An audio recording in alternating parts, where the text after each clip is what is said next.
Doctor Kushwaha, हमने एक दिन पहले डॉक्टर असीम मल्होत्रा से ये बात की कि ये मेडिको एकेडमिक्स के बियॉन्ड का ये पेंडेमिक जो है वो सब्जेक्ट है, और हम लोगों ने एकेडमिक डिस्कशंस बहुत कर लिए हैं, प्रॉस कॉन सब पर हम लोगों ने थ्रेडवेयर डिस्कशन किया है, उसकी आवश्यकता नहीं है।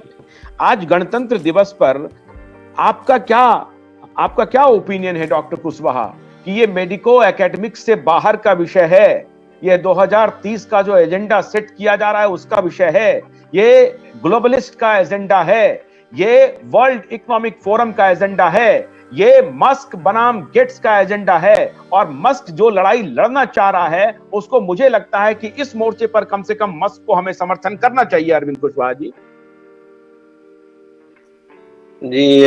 सबसे पहले तो मैं आप सबको आज के इस गणतंत्र दिवस की शुभकामनाएं देता हूं और बधाई देता हूं, और हर भारतीय नागरिक को भी ये बधाई देता हूं, उनको शुभकामनाएं देता हूं।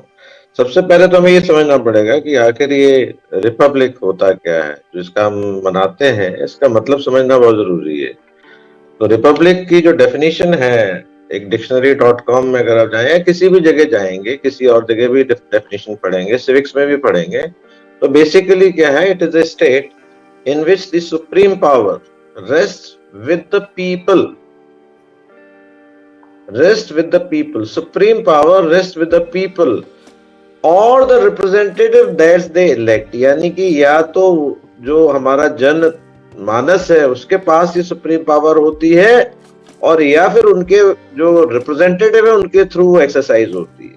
अब प्रॉब्लम यहाँ ये है कि इस डेफिनेशन में ये जो दो वर्ड आ गए हैं कि पीपल और देयर इलेक्टेड रिप्रेजेंटेटिव्स, यहाँ समस्या ये है कि जो और है वो खत्म कर दिया गया है, पीपल खत्म कर दिया गया है, इलेक्टेड रिप्रेजेंटेटिव्स रह गए। इसको समझने की जरूरत है।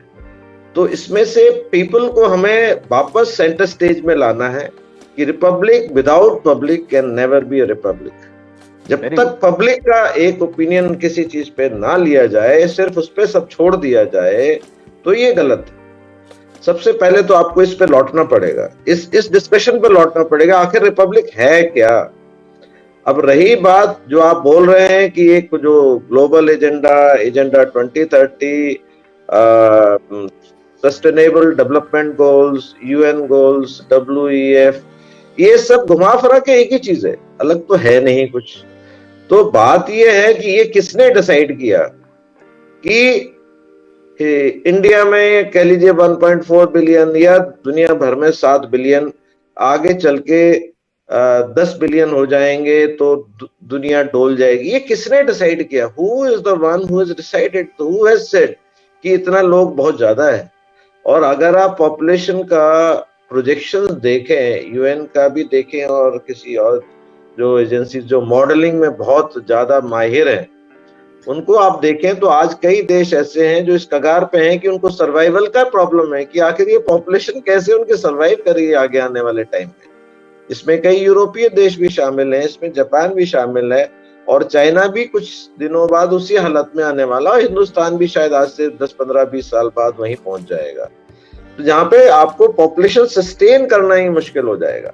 तो ये कोई कहे कि आपको कि ये पूरी प्लेनेट के ऊपर इतना पॉपुलेशन सरवाइव नहीं कर सकता, उसके लिए फूड प्रोड्यूस नहीं हो सकता, उसके लिए पानी कम पड़ जाएगा, ये बहुत ही बेवकूफी भरे बयान है। मैं इनसे बिल्कुल भी एग्री नहीं करता हूँ, और ये आपको घुमाने के लिए, बेवकूफ बनाने के लिए ऐसी चीजें तैयार की गई हैं। Same rest with the climate change वाला जो मॉडल है वो भी ऐसा ही है।